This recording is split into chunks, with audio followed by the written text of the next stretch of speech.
हमारे सामने bank retire कर्मचारियों के नेता हैं जो पेंशनर्स की जो समस्याएं हैं उसको लेकर आज एक कार्यक्रम किया गया। उस संबंधी थोड़ा जानना चाहेंगे क्या मांगे हैं और किस बात को लेकर के आप लोग आंदोलित हैं।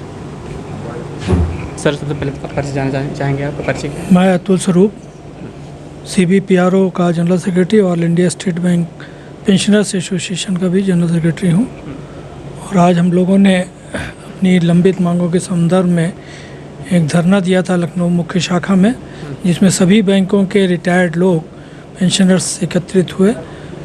और इसी संदर्भ में आगामी 23 अक्टूबर को धरना है जंतर मंतर दिल्ली में, जहाँ पे ऑल इंडिया लेवल के सारे पेंशनर्स के नेतागण और पेंशनर्स इकट्ठा होंगे, अपनी मांगों के संबंध में वहाँ पे दिन भर धरना देंगे। सिर्फ वहाँ पर बैंकर्स ही होंगे, मतलब बैंक यूनियन के और भी यूनियन के लोग वहाँ पर? नहीं, सिर्फ खाली बैंक पेंशनर्स एसोसिएशन जो सारे हिंदुस्तान की हैं, उनके नेता लोग और उनके सदस्यगण होंगे वहाँ पे। क्या मांगे हैं विशेषकर जिसको लेकर आप लोग इतने इस उम्र में, जब आप लोगों को घर में थोड़ा सा आराम करना चाहिए, पूरा जीवन आपने बैंक को दिया है, तो ऐसी क्या दिक्कतें हैं कि बैंक कर्मचारियों को, अधिकारियों को अब प्रदर्शन करने की ज़रूरत पड़ रही है? हमारी 2-3 मांगे हैं विशेषकर।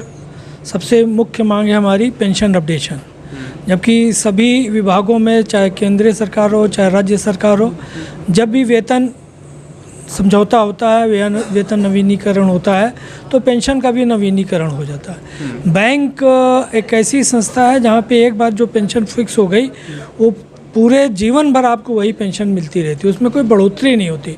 तो हमारी मांग ये है कि जब भी वेतन समझौता, जब भी वेतन पुनरीक्षणों के साथ ही पेंशन का भी पुनरीक्षण किया जाए। और क्योंकि सबसे बड़ी विडंबना है, जो एक बहुत सीनियर ऑफिसर 10 साल पहले बैंक से रिटायर हुआ है, उसकी पेंशन में और जो आज एक छोटा सा कर्मचारी भी रिटायर हो, उनकी पेंशन लगभग समान है। तो अब जो आज जनरल मैनेजर रिटायर होगा, उसकी पेंशन अगर 1.5 लाख होगी, तो इसके 10 साल पहले जो जनरल मैनेजर रिटायर होगा, उसकी पेंशन होगी 50,000 रुपये। तो एक ये बड़ी विडंबना है, तो पेंशन हमारी पुनरीक्षित नहीं होती। तो हमारी मुख्य मांग है कि हमारा वेतन पुनरीक्षण के साथ साथ हमारा पेंशन का भी पुनरीक्षण किया जाए। दूसरी मांग है मेडिकल इंश्योरेंस।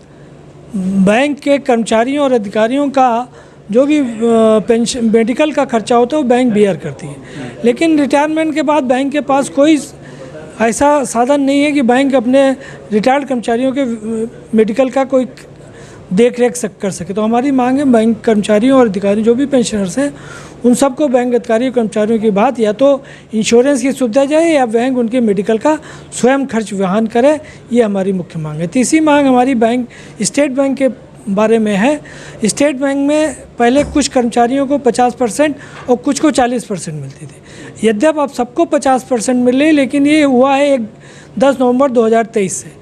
हमारी मांग ये है कि जब से भी सारे कर्मचारी या अधिकारी जो रिटायर हुए हैं, उनको उसकी रिटायरमेंट की डेट से ही 50% का भुगतान किया जाए। तो अभी आप लोगों ने सुना, हमारे बैंक अधिकारी, आप सभी लोग, मुझे लगता है कि आप लोग बड़े ही पद से रिटायर हुए होंगे। हाँ, हम लोग रिटायर हुए हैं, लेकिन कर्मचारी और अधिकारी का यहाँ भेद नहीं है। जो पेंशनर है, वो चाहे किसी भी पद से रिटायर हुआ, वो यहाँ पे पेंशनर, और मांग सबके लिए है, चाहे वो अधिकारी हो या छोटा सा कर्मचारी या शीर्ष अधिकारी रहा हो। आज पेंशनर्स फोल्ड में आने के बाद वो बैंक का पेंशनर, हमारी मांगे सबके लिए हैं, एक समान है। सही। बैंक अधिकारियों के बहुत तेज़ तर्राक नेता, जो अक्सर बड़ी बड़ी लड़ाइयों में आप शामिल रहे हैं और लड़े हैं, जीते हैं। बैंक कर्मियों के लिए बहुत संघर्ष किया आपने। आज हम इनसे बात करेंगे। आज आप पेंशनर्स के लिए आप संघर्ष कर रहे हैं, जानेंगे क्या आप कहना चाहेंगे। देखिए, जैसा कि अभी आपको डिटेल में तो भाई अतुल स्वरूप जी ने बता दिया, बैंक पेंशनर के साथ गवर्नमेंट और IBA शुरू से डिस्क्रिमिनेशन करता रहा है। वो तोड़ने के लिए उन्होंने नए नए तरीके निकाले। पहले स्टेट बैंक के रूल अलग रखे, बाकी बैंक्स के अलग रखे, आरआरबीज के अलग रखे। फिर जब सारे बैंक्स और स्टेट बैंक एक हो गया तो आरआरबी को अलग रखा। अब आरआरबी भी सुप्रीम कोर्ट से जीत के आ गया। तो अब हमारे और आरबीआई के बीच में डिफरेंशिएशन है, हमारे और नाबार्ड के बीच में डिफरेंशिएशन है। भाई बैंक, जब गवर्नमेंट ये कहती है, सुप्रीम कोर्ट ये कहता है पुराने सारे डिसीजंस में कि समान काम के लिए समान नियम होने चाहिए, तो जो आरबीआई कर रहा है, जो नाबार्ड कर रहा है, वही बैंक कर रहे हैं। तो वही पेंशन के रूल्स उनको मिले, वही हमें भी मिलने चाहिए, नंबर 1। नंबर 2, जब हमारी बातचीत चल रही है तो अचानक से बीच में आप कह देते हो सब जुडिस मामला है, ये कैसे चलेगा? या तो आप कोई भी मामला जो सब जुडिस है उस पर डिस्कस मत करो, उस पर आप डिस्कस कर लेते हो। डिस्कस करने के बाद जब लगता है कि ये लॉजिकल है, ये अनोमली है, ये इनके साथ अन्याय हो रहा है, तो आप मुकर जाते हो।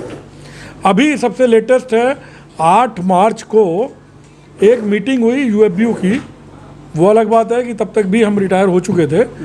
8 मार्च 2024 को आईबीए के साथ यूएफबीयू की मीटिंग हुई, जिसमें तय पाया गया कि ये हमारे इश्यूज सैलरी रिवीजन के बचे हुए हैं और इनको 6 महीने में सेटल करना है या रिजॉल्व करना है। उसमें सबसे पहला इशू पेंशन अपडेशन का है, और 6 महीने 8 मार्च को 8 सितंबर को पूरे हो गए। उसके बाद 8 अक्टूबर को 1 महीना ऊपर हो चुका, उसके बाद कोई चर्चा नहीं, है ना। और वेज रिवीजन में एक छोटा सा टुकड़ा जिसको एक्स ग्रेशिया कहते हैं पकड़ा के समझा गया कि अरे ये तो क्या कहना चाहिए, इनको भीख दे दी गई है, बात खत्म। और मजे की बात ये है कि हम आउट ऑफ बैंक प्रॉफिट नहीं मांग रहे हैं, जो कि सैलरी रिवीजन था। हमारे फंड्स इतने सफिशिएंट हैं कि उसमें जो इंटरेस्ट की इनकम है, उसके जो प्रॉफिट है फंड्स के ऊपर, उसी में से हमें हिस्सा चाहिए, जो हमारे लिए ही बना है और हम ही ने कंट्रीब्यूट किया है, लोगों का पैसा है, हम ही लोगों का कंट्रीब्यूट किया हुआ है। उसमें चोरी इतनी है कि बैंक और गवर्नमेंट मिलके उसमें एम्प्लॉयज़ और ऑफिसर्स के ट्रस्टी का अपॉइंटमेंट नहीं कर रहे हैं, क्योंकि उनकी पोल खुल जाएगी कि कहाँ कहाँ वो बदमाशी कर रहे हैं। उसके ट्रस्टी में दोनों एसोसिएशन के रिप्रेजेंटेटिव होने चाहिए। तो जब दिल में चोर होता है तो इस तरह की चीज़ें की जाती हैं, ट्रांसपेरेंसी छुपाई जाती है। तो जब एक ही नियम के तहत बैंक काम कर रहा है, ठीक है, एक ही देश है, एक ही कानून व्यवस्था है और एक ही धारा कानून के तहत वो बैंक काम कर रहा है, तो ये अलग अलग ये खेल करने का आपको कहाँ समझ में आ रहा है, क्या कारण हो सकता है? आप अलग बैंक्स की छोड़िए, हमारे स्टेट बैंक और यहाँ जो बैंक्स हैं, बैंक्स के रिटायरीज के नियम अलग अलग हैं। जो पुराने पेंशनर्स हैं उनको कुछ और बेसिक और कुछ और डीए मिल रहा है, नए को कुछ और मिल रहा है। अब जैसे पेंशनर्स एसोसिएशन की एक बहुत बड़ी डिमांड है, जो शायद बताना भूल गए थे या मेरे लिए छोड़ दी थी। हम 2022 में रिटायर 23 में रिटायर हुए, हमें डीए का रेट 2016 के प्राइस इंडेक्स से मिलेगा। आप 2016 में रिटायर हुए, आपको प्राइस इंडेक्स 1960 वाला लगेगा। तो नतीजा क्या होगा कि जो डीए इंक्रीज है वो भी अलग अलग होगा, अलग अलग परसेंटेज में होगा, अलग अलग टर्म पे होगा। तो ये भी एक डिमांड है पेंशनर एसोसिएशन की कि हमें भी 2016 वाला डीए दिया जाए जो हमारे कुछ लोगों को मिल रहा है। तो गवर्नमेंट तो एक्चुअली ये सब इसलिए करा जाता है ताकि डिफरेंशिएशन बना रहे और ये लोग एक ना हो पाए, उलझे रहे।